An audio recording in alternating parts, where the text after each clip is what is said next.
Hey, YouTubers, the Lucha Lucha, Matthew J. Brownlee. For the third time, I'm doing Raw Talk. I don't know why it keeps happening. I don't know why this keeps being a thing, but make sure to like, comment, subscribe, share. Every time I try to go look back at the video, it only records like a second of my video. I don't know why it keeps doing that. I'm just gonna go through the show and then just give my opinion at the end. Like I don't know why it keeps doing that. The show was fine. There was nothing wrong with it. Miz TV came out first. Miz TV was first. Miz had his guest that was Drew McIntyre. For whatever reason, John Morrison wasn't there. He pretty much gave the story of what happened with him and Sheamus. He said they were friends. Now they're not friends because of about the WWE Championship. You're supposed to have a one-on-one match at Elimination Chamber. But management said no. Uh, Instead, you're gonna have it in an Elimination Chamber with five WWE champions. Um, and then every time that he would tell Drew to talk, Drew would try to talk, and then he would keep cutting him off. He said, "Dude, cut me off again. It's gonna be a problem." So he talks. He talks about his frustrations, and of course, Miz cuts him off again. Um, Drew headbutts him, gives him a Glasgow kiss. He drops to the floor. Drew takes his money in the bank, tosses it, and then he leaves. Uh, Miz pretty much gets back on the mic and just says, "You know what?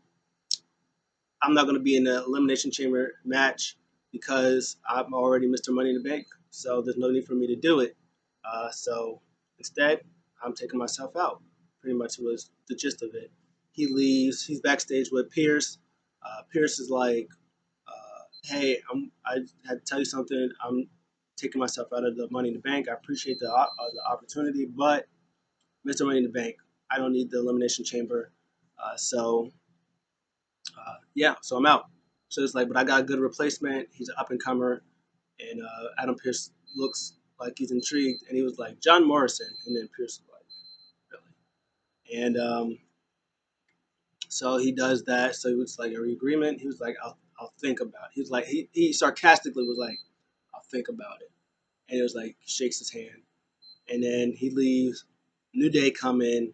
New Day's like, "Pierce, I know you're not thinking about putting John Morrison in the Elimination Chamber." He's like, "No." He's like, because, there's a perfectly good former WWE World Champion right here. Hi, me, Kofi Kingston, Kofimania II. And then uh, uh, Woods was talking about him giving people what they want, even though he won't give them his match what he wants with his best of five series with Reckoning. Um, and then Miz comes back. He was like, "Why are they here?" And he was like, "I'm trying to enter myself in the elimination chamber since you got out." He was like, "No, no, you're not. John Morrison's in it. We had agreement." Pierce is like, "No, we didn't." I was like, "Yeah, it was a verbal agreement. Like he's in." "No, no, he's not." It was like, "No, he's like it's not even a former WWE champion." He was like, "John Morrison's a former ECW World Heavyweight Champion." They were like, "That don't even count." And then they go back and forth, and Paul Pierce. Adam Pierce was like, "This is what I'll do. I'll put you in a. It's like we'll have a match between Kofi and Miz. Miz, if you win, John Morrison's in. Kofi, if you win, you're in." And he was like, "Really? Again? I have to fight for my right to be like I'm a former WWE champion. I have to fight for my right to be in the Gauntlet. Whatever, I'll do it, and I'm gonna whoop you." And then they're gonna do Kofi Mania 2. And then Miz was like, the original is not as the sequel is never as good as the original. It's like, yeah. For example, Marine 4, Marine 5, Marine 6. He was, "Hey, those were classics." They were like, "No, they weren't. They were trash." And they was like, uh, "You said you stick to your Miss and Mrs. money." It was like, "Hey, get that cannonball money, man. You're doing good." That was hilarious. Um, and then Braun Strowman comes out later. It was like, "There should be a reason why I'm not in this Gauntlet match." And he was like, "You're not even a former WWE champion." He was like, "I'm a former Universal champion." He was like, "That's not the same." He was like, "Well, neither is ECW World Champion, so why does it matter?" Like, don't try to shy away from saying that it's not the same when neither is being an ECW World Champion is not the same either, but you're still allowing him to be in that match. Like, that doesn't make sense.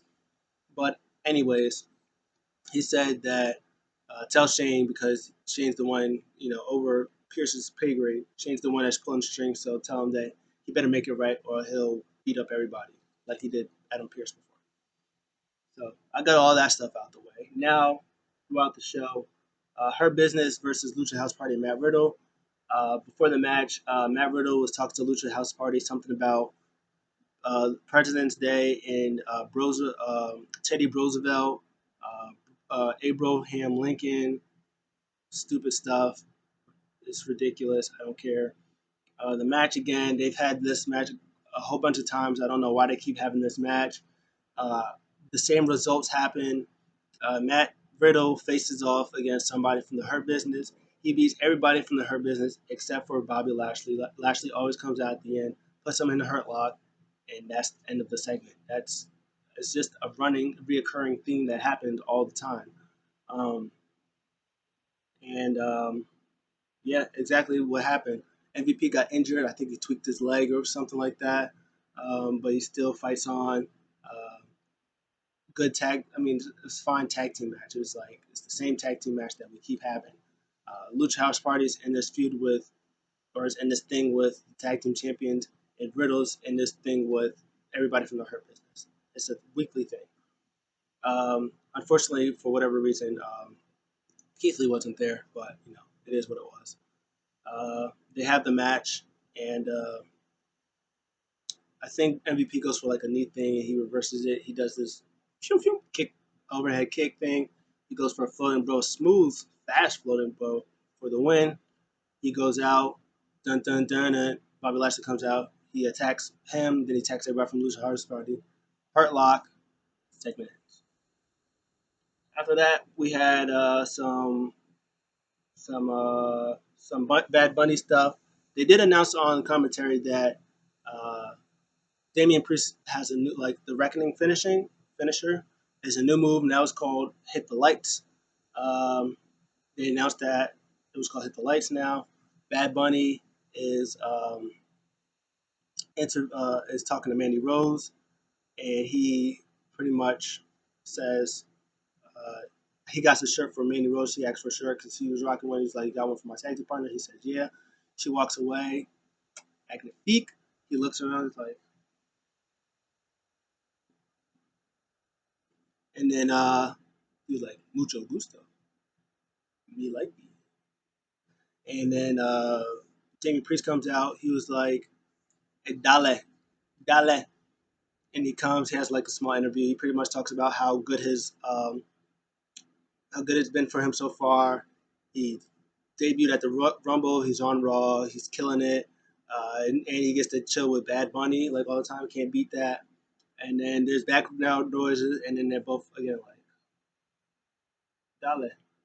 And Tozawa pinned Truth for the title. He celebrated. He was like, "Woo! I do it!" And then Damian Priest is behind him. He looks behind him, socks him. He falls. He tells him Bad Bunny to pin him. He was like, "Me? No, no, no." He was like, "Pin him. It's okay." So he pins him. New 24/7 champion. And then they leave. Talk about SNL. So there's a whole SNL thing that's going to happen. So it is what it is. Celebrities get to have fun with the title. They get to interact with everybody from there. So it's fine. Who cares? It's for the mainstream. He's gonna get eyes on WWE. People are like, "Oh, I remember WWE." He's like, "I wonder what they're doing these days." And that's probably the biggest way to get him back into it. Next up is Charlotte versus Asuka versus Lacey Evans and Peyton Royce. Yep, that was a thing. Um, so Lacey Evans comes out. She talks trash to Charlotte. She talks about how she got her Valentine's Day candy, but all the ones that are left, the ones that says "bite me." She was like, they had the ones that says "Queen," but I ate those. She went to Oscar. She said, "Oscar, oh man, should have gave Oscar something." Peyton Royce was just looking at her like, "Okie she's like, "But you know what? It's okay because you're gonna gift me that Raw Women's Championship at Extreme Rules." They get in the match. Peyton starts the match. She gets in it. She's with Asuka. They do some cool exchange moves. Um, and then she tags in Charlotte. Charlotte wants in. She wants Lacey Evans. And then Lacey Evans goes, "No, get away from me, you nasty." She was like, "I want her." Peyton Royce. I was like, "Oh well, too bad, sister, you got me." So they go. So throughout the whole match, Lacey Evans just isn't in it. She's just chilling. She's doing her thing. So it's pretty much a 2-on-1 handicap match. And in the end, Lacey gets tagged in by Peyton. She goes on the outside. Charlotte tags in and she was like, "Ha, I want you. Let's go." She goes out there. Like, "Don't touch me." She goes down the stairs. Like, "Don't touch me, Charlotte. I'm pregnant." I was like, the only good thing about this was like Ric Flair was like, "Woo, pregnant. Oh, just call me daddy. Woo." That was hilarious. But that was trash. But it does turn out that Lacey Evans actually, for real, 100% is actually pregnant. So congratulations to her. Um, they could have won a lot of different ways. Like, first of all, not have her on top of the apron as she's pregnant. Uh, they could have just had a one-on-one match between Charlotte and Peyton Royce. They could have had a fine match, and then Lacey Evans could have distracted her to get her to roll a win. They could have did the woo, the thing that they always do because that's what they like to do. And then Peyton Royce rolls her up for the win, or she rolls her up, she tries to get a kick in, and then she hits Deja Vu for the win, or something like that. It could have did something like that, because you got to keep Charlotte strong at all times. And then she comes out. She was like, she's about to come out. She was like, "Hey, I just wanted to tell you that I will relinquish my time as as the contender for Asuka. Unfortunately, well, not unfortunately, but hey, I'm pregnant. Rick Daddy's the thing is the papa, and it's like Peyton Royce, since you beat Charlotte, and you're my friend, you have shot against Asuka. Boom, easy like that. But they didn't. They said, "Asuka, you're gonna give me that Raw Women's Championship." Now it's like, "Asuka, I'm pregnant. I'm not going to be in the match." Oh, the plot holes in this show is just mind-boggling. Anyways, next up, Sheamus has a promo. Pretty much talked about him and Drew. They were supposed to be, they agreed to have a match. We're supposed to have uh, guys from Ireland to have this match. You know, fight it out. But of course, for whatever reason, management doesn't think that I'm out of draw. So now I have to be in this elimination chamber match. Who's like, you know what? Whatever. So if that's the case, then I'm going to win this gauntlet match, be last, and I'm going to make everybody else's life a living hell. Pretty much. That's pretty much what he said. And then they did a one with Naomi and Lana. She did her thing. She just always says she's always just happy to be there. When she wins, it's just a cherry on top. And she likes to be here with her best friend Naomi. Blah blah blah. And then they make whole jokes about a whole lot of whole jokes about Nia Jax. So there you go. Next up, Kofi versus The Miz. Say what you want about The Miz. He's consistent. He's consistently consistent.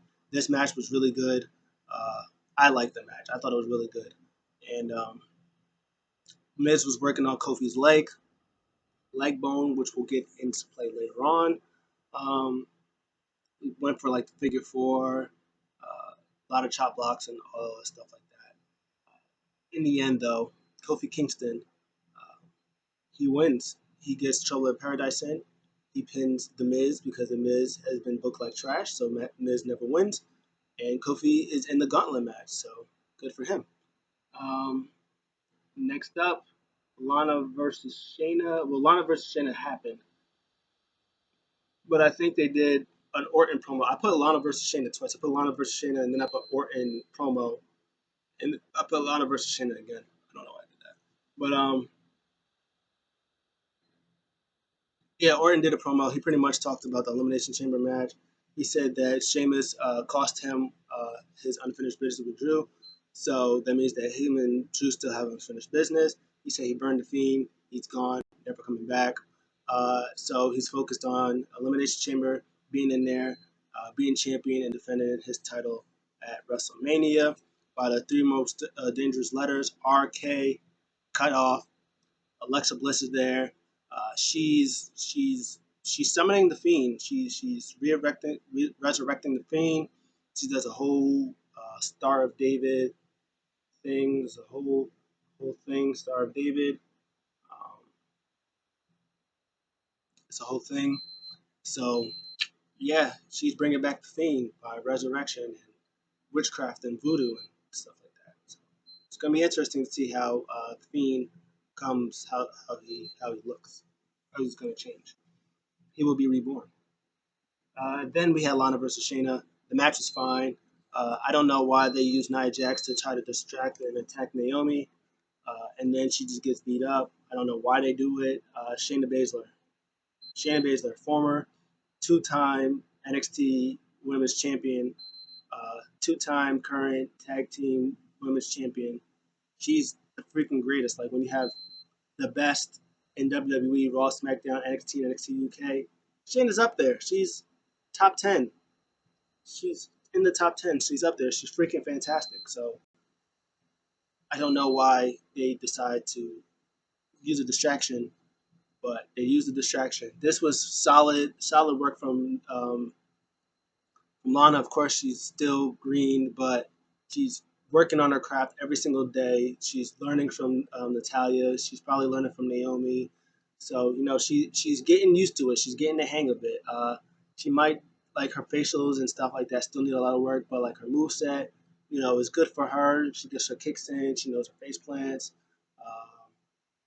And yeah, she did a neat move. She did like a nice neat move on the corner. Shayna tried to do something. She like kind of moved, like finessed herself out the way and dropped and did like the turnbuckle thing. Like that was pretty neat. So like Lana's learning, and it's great. I just wish they like let her do her instead of doing all these distractions because she doesn't need it, and uh, Shayna definitely doesn't need it because she's Shayna Baszler. She's freaking best. But Shayna gets the win. Nia Jax tries to attack Naomi. Naomi says no. She pushes her into steps. Shayna gets her in the clutch. Lana rolls her up. She rolls out. Boom, meets her face. She covers her for two, and then she puts her in the clutch. She taps out. Shayna wins. And then after that, it's the Gauntlet match. AJ Styles comes out. He talks about Kofimania. He says he's not going to let it happen because he's going to stop it. Um, he says stuff that him and Omos does that they're phenomenal. They do phenomenal jokes. And then Kofi Kingston come out. They had that match. AJ Styles working on the leg because he saw it. He saw that he's limping. He saw the match earlier. Straight for the leg. And then, he does leg stuff. Kofi Kingston gets a little bit of offense. He takes him out. Xavier Woods does the tribute down, down, down, down, down, down, down. And then Omos grabs him. He chokes him out, slams him on the outside, which was a weird camera angle. I don't know what happened, but he did that. And then Kofi Kingston got in his face. He was like, yo, who you think you are? What you doing? Like, I beat you up. I sock you, bro. Omos was like, bro, you don't want this smoke. Kofi was like, bro, you don't want the smoke. You don't know who you messing with. Former WWE champion, I'll knock you out, cuz. And then the ref tosses Omos. He's like, you? And then he leaves. AJ Styles is like, bro, what did he do? And while he's doing that, AJ sees that Kofi is watching after Xavier, even though Xavier he just vanished. He just Thanos vanished. Top block to the leg, and then he working on that leg. Just all the damage to the leg. Kofi tries to fight back. Calf crusher. He gets it on there. He tries to do. He goes for like the Styles Clash. Wasn't working. But in the end, he doesn't tap him out for whatever reason. He hits him with a phenomenal forearm. And 1, 2, 3, AJ Styles wins. Good stuff from there. Even better stuff. Drew McIntyre comes out. Drew McIntyre versus AJ Styles. This was phenomenal, fantastic. Chef's kiss. Oh, this was great. AJ Styles was getting worked by Drew McIntyre. He was spanking the boots, beating him up, hit him with the reverse Alabama slam, taking it to him. He was bumping all over the place, and then he goes for Claymore. He instantly kicks him. He tosses him out the ring. He does like some sort of phenomenal forearms, plus a shoulder thing to the steps, and then he gets control, and then there's back and forth action.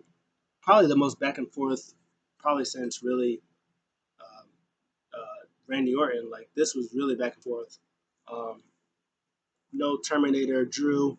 Uh, he goes for Styles Clash, wasn't working. He goes for Claymore, nah. He goes on the top, takes him out. Um, Phenomenal Forearm, no reverse, Claymore, 1, 2, 3. Drew wins. That part of the match was fantastic. Then Jeff Hardy comes out. Jeff Hardy's like, I want to be a daredevil or something like that. And then he straight attacks Drew. He gets in there. He hits a whisper in the wind, a very nasty whisper in the wind. He does his splash, little mini splash thing. Drew gets some offense in there. He hits Future Cell. Oh, he hit the Future Cell DDT on AJ Styles. He reversed it, and then he somehow caught him into like another one. That was cool. But anyways, uh, this match was cool. Drew tries to get to the advantage. He tries to hit a Claymore. Jeff Hardy said, nah, I've seen that story before. He moves out the way, hit him with a twist of fate. He goes out, tries to take his shirt off. It takes him 20 minutes.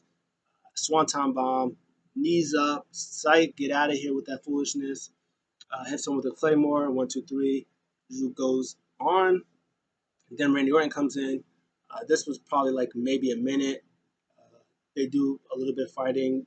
Randy Orton goes on the outside. Lights go out. Oh, like 700 million thousand Thunderdome Alexa Blisses come out. Randy Orton's like, oh my God, what's going on?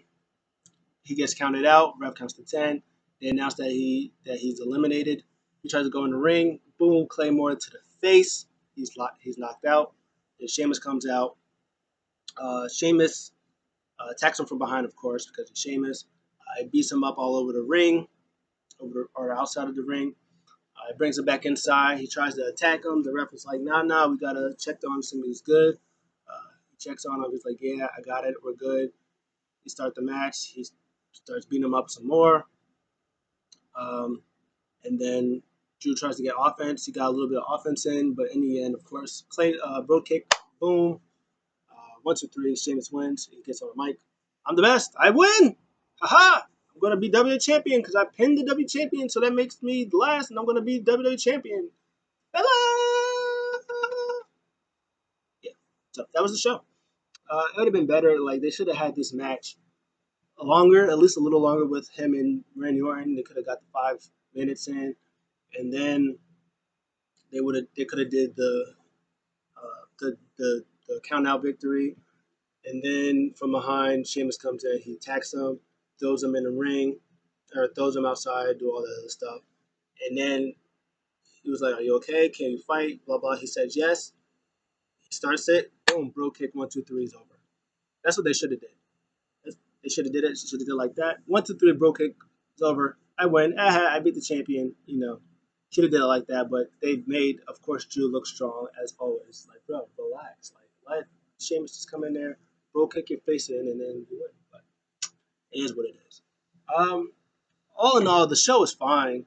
There was just like a lot of plot holes and just stuff that was like, it doesn't make sense. Like, why would you do this one thing but then do it? Why would you do this but then not do this? But all in all, the show was fine. I'd give it a C plus. Wasn't anything horrible. Uh, but what do you guys think of the show? Let me know in the comments below. I'll see you guys in the next one.